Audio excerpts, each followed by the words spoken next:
If you could define happiness for you, what would that be? It's overcoming yourself at all costs, whatever that takes.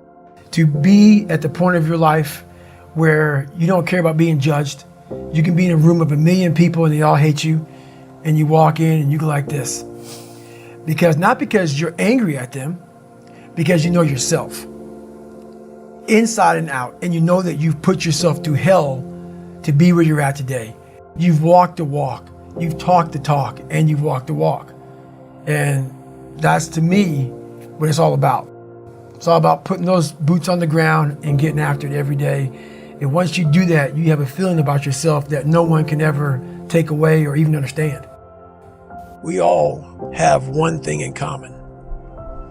We are here, stuck in the game of life, often subject to the whims of forces beyond our control.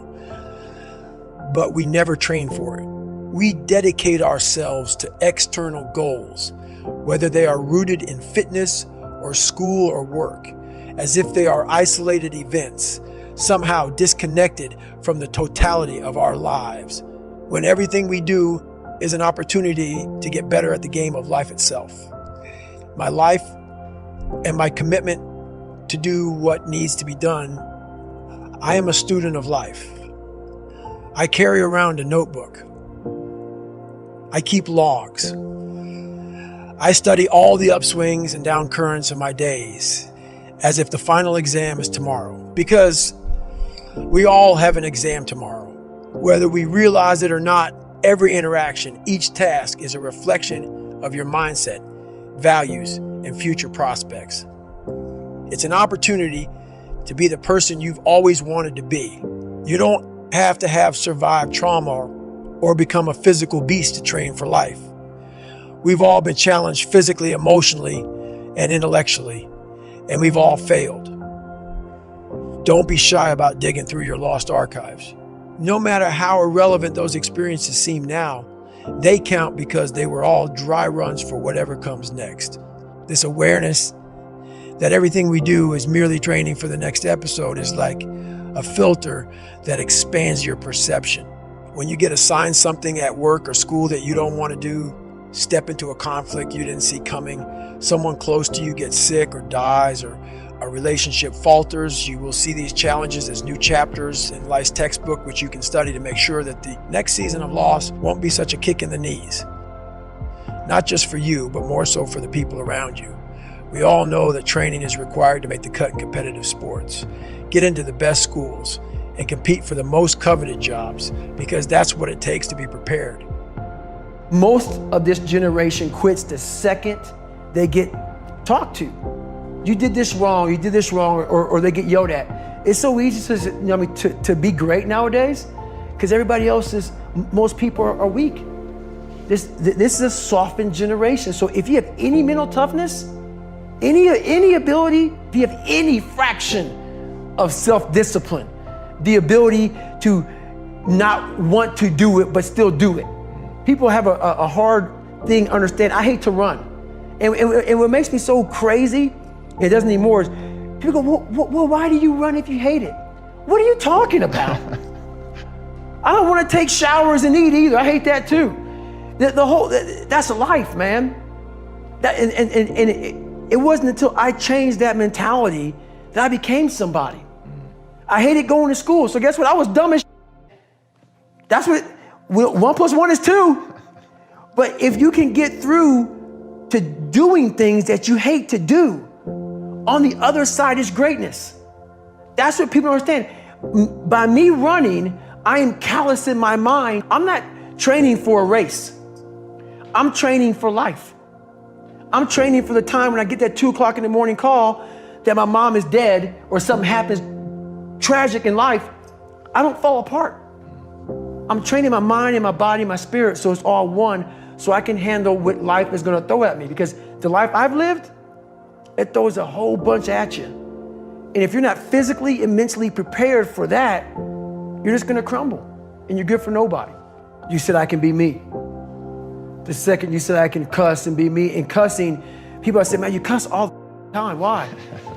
Well, I hate to say it, the best way for me to get how I feel across, I can't sit here and say, you know what, yeah, I went through Hell Week and man, it was really hard. No, that takes your damn soul, rips it inside out, and then they say, now we're going to start. It allows me to express where I was at a point of my life. If I don't give you all of me, why the hell am I here? How will you learn from me? People take so much offense to me. You will never learn from people if we always tap dance around the truth.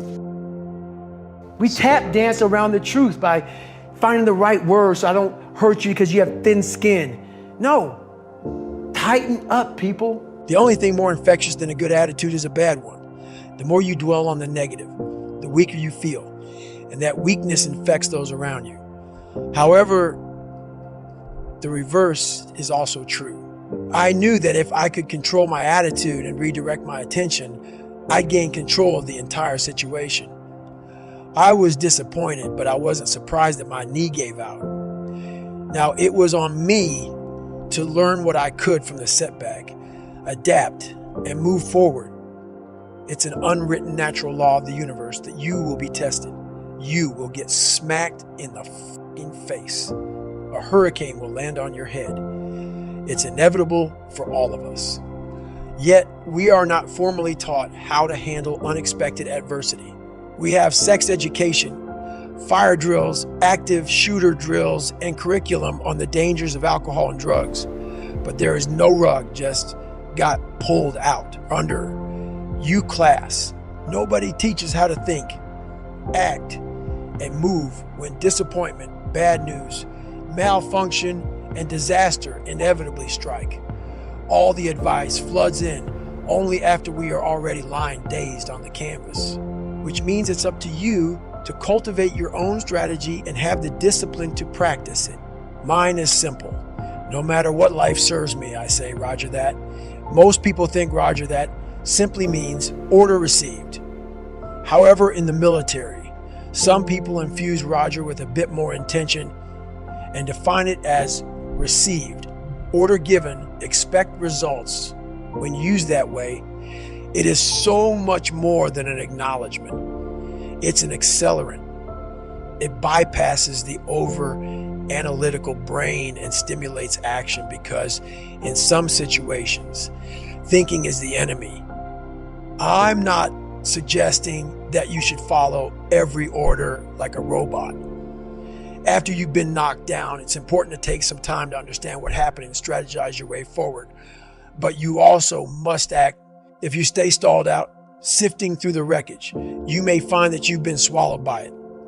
We all love comeback stories because they teach us that setbacks have the power to propel us forward to our greatest successes. But your fate depends on your approach. After an injury or failure, your mind wants to either spin out into overthinking or fall back into numbness and complacency. And it takes practice to short circuit that process. Roger that is a ticket back to your life, no matter what happens. You may be laid off, run down, flunked out, cut, or dumped. You could be a stressed out, bullied young kid, an overweight veteran with no prospects, or simply handed a pair of crutches and told to sit tight on the sidelines for as long as it takes to heal. The answer is always Roger that. Scream it out loud. Tell them all that you heard what they had to say and that they can expect your very best in return. And don't forget to smile. A smile that reminds them that you are most dangerous when you're cornered. That is how you respond to a setback. It's the most efficient way to deal with adversity and come out clean.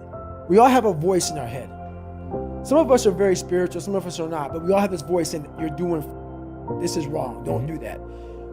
The more you don't listen to that voice, the further that voice gets away from your head. Some people call it the Holy Spirit, some people call it God, some monks, whatever you call it. It's there. We all have it. It's the right or wrong voice. But the more we don't listen to it, the more that voice goes away. And the only voice you hear is yourself. When the only voice you hear is yourself, you're wrong. There's a voice that guides you through life. But sometimes it's guiding you in a direction that you don't want to go. that's usually the right place to go. It's that uncomfortable place. So that voice is always talking to me, but we don't listen to it. I listen to it. And when I start getting anxious, nervous, like we all know when we've done too much because it's telling us, I'm getting tired, I'm wearing down. But we go. I start talking to my fiance, hey, I'm doing too much. You start now, like I did in Hell Week, like I do all the time, the 1 second decision. It's that decision when your mind starts to get so amped up. Whenever you can't hear yourself think, you gotta slow down. Whenever you're living off a schedule, every day's a schedule, you have no time for yourself. When you start, and we all know it, I don't have time for this anymore, I don't have time for that anymore. That's when your mind and your body are saying, think about that.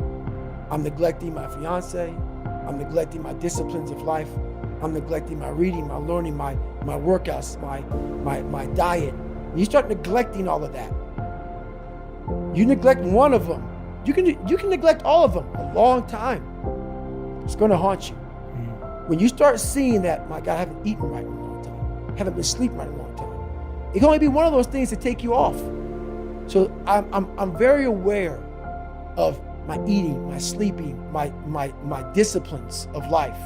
And when I started to get too far away from them, it's a hard stop. Because what made me are the not just disciplines, the self-disciplines of life. And those are always in front of you. If you have any, they're always in front of you. So that's my hard stop. I'm afraid a lot, but I've learned to flip fear by facing whatever it is I'm scared of head on. When I first started to face my fears, I was tentative as that's normal, and the emotions and discomfort I felt were proof of how potent this process can be. My anxiety stirred and my adrenaline pumped as my mind edged closer to what I was so desperate to avoid. But within all that energy is a mental and emotional growth factor that can lead to self-empowerment. Just as stem cells produce a growth factor that stimulates cellular communication, muscle growth, and wound healing in the body, fear is a seed pod packed with growth factor for the mind. When you deliberately and consistently confront your fear of heights or particular people, places, and situations that unsettle you, those seeds germinate and your confidence grows exponentially. You might still hate jumping off high things or swimming beyond the waves, but your willingness to keep doing it will help you make peace with it.